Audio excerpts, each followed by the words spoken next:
جسے رب کی پہچان نہیں ہے، جسے قرآن کی پہچان نہیں ہے، جسے انبیاء کی پہچان نہیں ہے، جسے دین کی تعلیمات کا پتہ نہیں ہے، آج میں اسے بزرگ سمجھ بیٹھا، آج میں اسے اللہ کا ولی سمجھ بیٹھا، آج میں اس کو پیران پیر سمجھ بیٹھا، آج میں اس کو کرنے والا سمجھ بیٹھا، آج میں اولاد کے لیے اس کے در پہ سر چکا دوں، آج میں عزتوں کے لیے اس کی پیشانی میں سجدہ ٹیک دوں، آج میں اس کے سامنے منتیں مرادیں ماننے چلے جاؤں۔ کیوں؟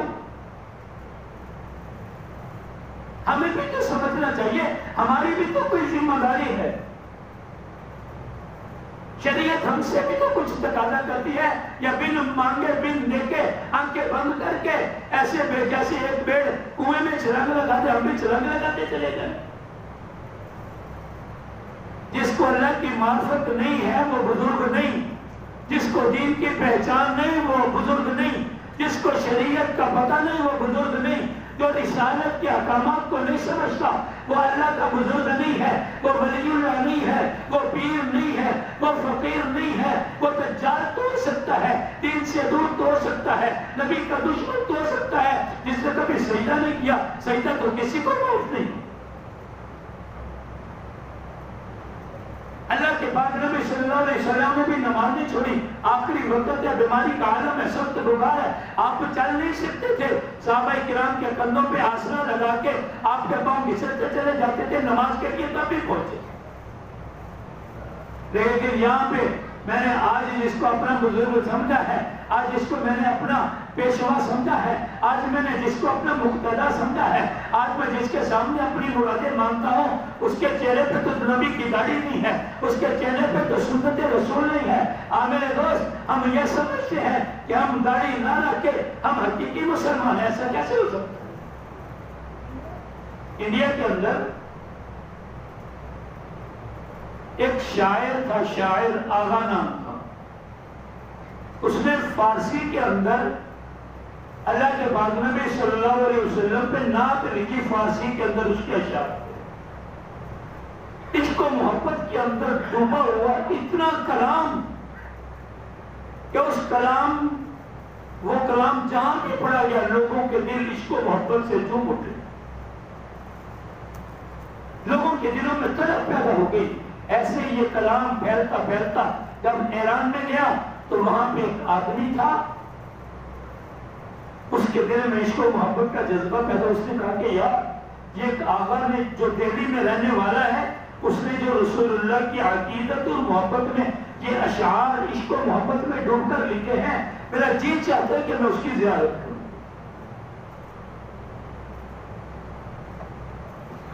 یہ ایران سے اٹھا، پوچھتے پوچھاتے انڈیا کے اندر دہلی میں پہنچا، پتا چلا کہ آغا کا گھر فلاں محلے کے اندر ہے، یہ اس محلے میں پہنچ گیا۔ دروازے پہ دستک دی تو پتا چلا کہ آغا صاحب گھر میں نہیں ہے، وہ حجام کی دکان پہ حجامت کروانے گئے۔ تو اس نے کہا کہ پتہ نہیں کتنی دیر ہو جائے، میں وہیں پہنچتا ہوں، چلو آغا کی زیارت ہو جائے۔ حجام میں پہنچے تو کیا دیکھا کہ آغا صاحب جنہوں نے رسول اللہ سے عشق و محبت میں ڈوب کر نعت لکھی تھی، وہ حجام کی دکان پہ اپنی داڑھی منڈوا رہے۔ اس آدمی نے جب یہ دیکھا کہ آغا داڑھی منڈوا رہا ہے تو اس کی چیخ نہیں کرتی۔ آغا نے کہا کہ کیا ہوا؟ میں نے تو کسی کو تکلیف نہیں دی۔ اس نے کہا کہ آغا تم داڑھی منڈواتے ہو؟ اس نے کہا کہ ہاں میں نے داڑھی تو منڈوائی ہے، میں نے کسی کو تکلیف نہیں دی۔ آغا ریشمی تراشی، میں نے تو اپنی داڑھی منڈوائی ہے، میں نے تو کسی کو دکھ نہیں دیا، میں نے تو کسی کو تکلیف نہیں دی۔ اس آدمی نے جو ایران سے آیا تھا، اس نے کہا کہ آغا تو کہتا ہے کہ میں نے کسی کو دکھ نہیں دیا، کیا جب تو داڑھی منڈواتا ہے تو گنبد خضرا میں رسول اللہ کو تکلیف نہیں ہوتی؟ کیا نبی کو دکھ نہیں پہنچتا کہ اس چہرے کے ساتھ کل جب امام الانبیاء کے سامنے تم پیش ہو گئے نبی کو خوشی ہوگی؟ جب اس آدمی نے آغا سے یہ بات کی کہ تم کہتے ہو کہ میں نے کسی کو دکھ نہیں دیا، میں نے کسی کو تکلیف نہیں دی، تو جب یہ بات اس آدمی نے، ایران والے نے آغا سے کہی کہ جب تو داڑھی منڈواتا ہے تو گنبد خضرا میں رسول اللہ کو تکلیف نہیں ہوتی، تو آغا کی چیخ نکلی. اسی وقت حجام کو روک دیا اور اس نے کہا کہ نوجوان آج تو نے میری آنکھوں سے پردہ ہٹا دیا. یقیناً جب میں داڑھی منڈواتا ہوں تو گنبد خضرا میں محمد رسول اللہ کو تکلیف ہوتی کہ یہ میرا امتی ہے. کل جب اس کے اعمال میرے سامنے پیش ہوں گے, کل جب یہ میرے سامنے پیش کیا جائے گا, جب اس کا چہرہ میری سنت کے خلاف سے ہوگا, جب اس کے چہرے پہ سنت نہیں ہوگی, تو آقا دو جہاں اسے کیسے پہچانیں گے؟ آقا کو اس سے کیسے محبت ہوگی؟ آج میں یہ سمجھوں کہ میرا اپنا عمل ہے, میں داڑھی منڈوا دوں, اس سے کسی کو کیا تکلیف, اس سے کسی کو کیا دوں؟ میرے دوستو ٹھیک ہے, دنیا میں کسی کو تکلیف نہیں, ماں باپ کو کوئی تکلیف نہیں, آج اولاد کو کوئی تکلیف نہیں, رشتہ داروں کو کوئی تکلیف نہیں, قوم قبیلے کو کوئی تکلیف نہیں, برادری کو کوئی تکلیف نہیں, اہل محلہ کو کوئی تکلیف نہیں. یہ دیکھو کہ جب منڈی صورت کے ساتھ آقا کے سامنے پیش ہو گئے, دنیا میں تو بڑے نعرے رکھتے تھے, دنیا میں تو محبتوں کے دعوے تھے, آج ربیع الاول آنے کے قریب ہے, ہر طرف جھنڈیوں اور نعرے ہوں گے, لیکن آقا کہیں گے اور نوجوان مجھ سے محبت کا دم بھرتا تھا, تجھ سے تو میری جیسی صورت نہیں سمجھ.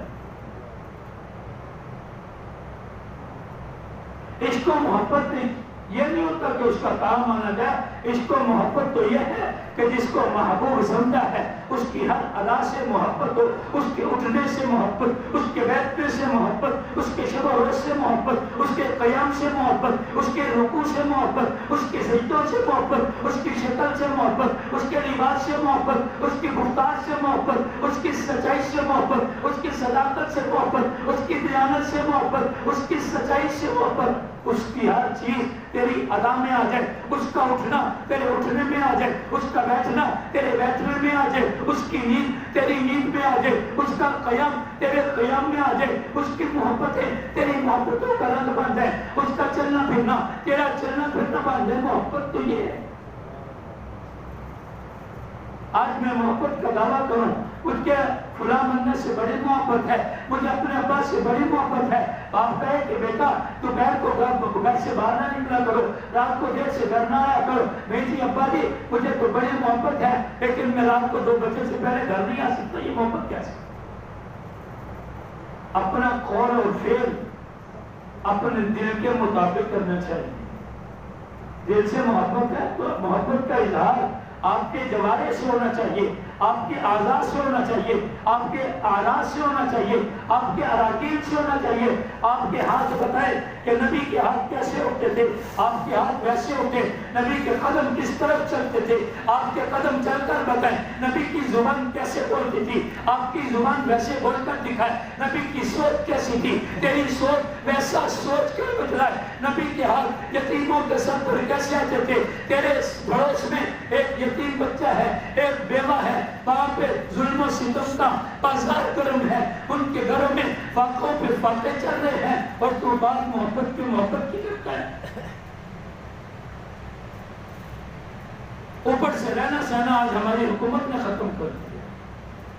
وہ غریب, وہ مفلوق الحال جن کے دامن پہ اللہ نے چادر ڈالی تھی سفید پوش, کہ جو اپنی محبت سے بمشکل دو وقت گزارا کیا کرتے تھے, آج بجلی کے بلوں نے اور مہنگائی نے ان کا جینا حرام کر دیا. یقین کرے دل خون کے آنسو روتا ہے کہ ایک نوجوان جس نے پچھلے مہینے 23,000 کا بل اپنی موٹر سائیکل بیچ کر دیا, اور اس مہینے 26,000 کا بل پھر آ گیا اور اس نے خودکشی کر. اس کا ذمہ دار کون؟ تم یہ سوچتے ہو کہ یورپ کے اندر لوگ وہاں پہ اتنی آسائشوں سے ہیں, لوگ اتنے ٹیکس دیتے ہیں, وہاں پہ لوگوں کی آمدن تو دیکھو, وہاں پہ حکومت کا لوگوں کے ساتھ برتاؤ تو دیکھو, ان کا علاج معالجہ کیسا ہے, ان کی تعلیم کیسی ہے, ان کے بزرگوں کے وظائف کیسے ہیں. جب حکومت عوام کے ساتھ مخلص ہوا کرتی ہے, لوگ بھی ٹیکس دینے میں فخر کرتے ہیں. آج وہاں پہ ٹیکس بھی زیادہ ہے, لیکن وہاں جانے کے لیے پوری دنیا کے لوگ تیار کیوں؟ نہ غریب کو 2 وقت کی روٹی ملے. اگر چھت میں پنکھا چلتا ہے, آج تم وہ چھین لو گے, تم زمین چھین لو گے, تو یہ لوگ کس سہارے زندگی گزارے؟ آج کا یہ نمائندہ اجتماع اس بات کی پرزور مذمت کرتا ہے یہ ناجائز حق اور یہ ناجائز ٹیکس اور طرح طرح کے ٹیکس لگا کر جو میری عوام کو مجبور کیا جا رہا ہے، ہم اس بات کی پرزور مذمت کرتے ہیں۔ آپ لوگ بھی مذمت کرتے ہیں یا نہیں کرتے؟ ہمارا مطالبہ ہے جو جائز حق بنتا ہے، جو جائز بجلی کے پیسے بنتے ہیں، ہم سے وہی دیے جائیں جو فیول پرائس ایڈجسٹمنٹ کے نام سے یا دیگر رینٹوں کے مدد سے جو ٹیکس دیا جاتا ہے۔ ایک آدمی کے یونٹ چلتے ہیں، اس کی بجلی کا بل 1500 بنتا ہے اور اس کا بل آ رہا ہے 8000 روپے۔ کیوں؟ کوئی پوچھنے والا نہیں۔ عوام گورنمنٹ سے محبت کرے گی جب گورنمنٹ کے اندر ماں جیسا مادہ ہوگا اپنی رعایت کے، جب گورنمنٹ سوچے گی کہ ہمارے اوپر ہماری رعایا میں کوئی بچہ بھوکا تو نہیں سو رہا، کوئی والد 2 وقت کی روٹی کے لیے تو مجبور نہیں، جو باپ جو کسی کے سامنے آنسو نہیں بہا سکتا، وہ اب اس کا دل ٹوٹتا ہے، اس کے باپ کی جو آہیں نکلے گی کیا وہ ہمارا بیڑا نہیں ڈوبائے گی؟ آج یہ رونا رویا جا رہا ہے، یہ ٹیکس لگا دو، ٹیکس لگا دو، ٹیکس لگا دو۔ اور بھائی گورنمنٹ دیتی کیا ہے اس ٹیکس کی مدد میں؟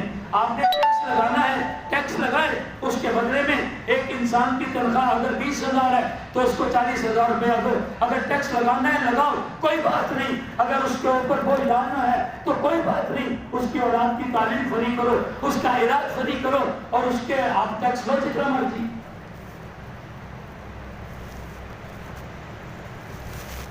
ٹیکس پہ ٹیکس ہے، کوئی سہولت نہیں۔ آپ یورپ کی مثالیں دیتے ہیں، آپ باہر کی مثالیں دیتے ہیں کہ وہاں پہ لوگ ٹیکس دیتے ہیں، وہاں پہ پیٹرول مہنگا ہے، ہم اس لیے مہنگا کر رہے ہیں، یہ نظر آتا ہے۔ لیکن یہ بھی تو دیکھو، جو یہاں سے وہاں جا کے چوکیدارا کرتا ہے، وہاں پہ پہلے داری کرتا ہے، وہ بھی 4-4 لاکھ روپے کما رہا ہے۔ یہاں پہ ایک انسان سارا دن بیچارہ صبح فجر سے اٹھ کے رات گئے تک اس نے کبھی اپنے جاگتے ہوئے بچوں کا چہرہ نہیں دیکھا۔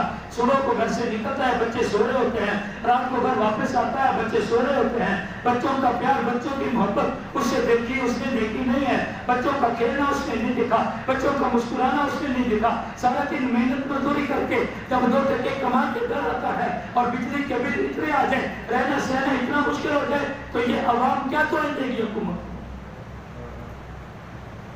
وہاں پہ 8 گھنٹے کام کرنا ہے، معقول وظیفہ ہے۔ وہ سارے جاننے والے جو بات جاتے ہیں کیا جی وہاں پہ گھنٹوں کے حساب سے مزدوری بنتی ہے، وہاں پہ 8 گھنٹے بھی کام کر لیں، ایک آدمی کے لیے کوئی کام نہیں جی، ایک گودام بند پڑا ہے، وہاں پہ پہرا دینا ہے، بس آپ کمرے میں بیٹھ جائیں، 1-2 گھنٹے کے بعد وہاں پہ چکر لگائیں، پھر بیٹھ جائیں۔ یہ 8 گھنٹے کی ڈیوٹی کی ہے اور جب تنخواہ ملتی ہے پاکستان کے پیسوں سے ضرب دیتے ہیں تو 4-4.5 لاکھ روپے اس کو کما کے بیٹھے ہوتے ہیں۔ یہاں پہ صبح سے باپ اٹھتا ہے جسے اپنے اچھے کپڑوں کا نہیں پتا، جو خوشی غمی میں اپنے لیے لباس نہیں خریدتا، جس کے پاؤں میں 4-4 سال پرانے جوتے ہیں، جس نے کبھی اپنی خوشیاں نہیں دیکھی، سب کچھ اولاد کے نام پہ قربان کر چکا ہے، لیکن جب مہینے کے آخر میں بل آتا ہے وہ باپ پہ خون کیا اثر ہوتا نظر آتا ہے۔ تو میرے بھائیوں، ہمارا یہ جائز مطالبہ ہے یا نہیں؟ گورنمنٹ نے ٹیکس لگانا ہے تو عوام کی تنخواہ زیادہ کرے، نہیں تو جو معقول وظیفہ یا بجلی کا بل بنتا ہے، مثلا 100 یونٹ پہ اگر بجلی کا بل بنتا ہے 2200 روپیہ تو 2200 روپیہ لیں، تو جو اوپر کا 4-5-6 ہزار روپیہ ہے وہ ناجائز ٹیکس ہے، ہم اس کی مذمت کرتے ہیں۔ گورنمنٹ کو چاہیے کہ اپنے فیصلے پر نظر ثانی کرے، یہ عوام کے ساتھ ظلم ہے، یہ بچوں کے ساتھ ظلم ہے، یہ عورتوں کے ساتھ ظلم ہے کہ جو باپ اپنے بچوں کے کھانے کے لیے پیسے کماتا ہے وہ بچوں کو کھانا کھلائے یا تمہارا بل بھرے۔ تو اللہ رب العزت ان حکمرانوں کو ہدایت نصیب فرمائے۔ اللہ رب العزت جو کچھ کہا سنا اپنی بارگاہ میں قبول و منظور فرمائے۔ وما علینا الا البلاغ۔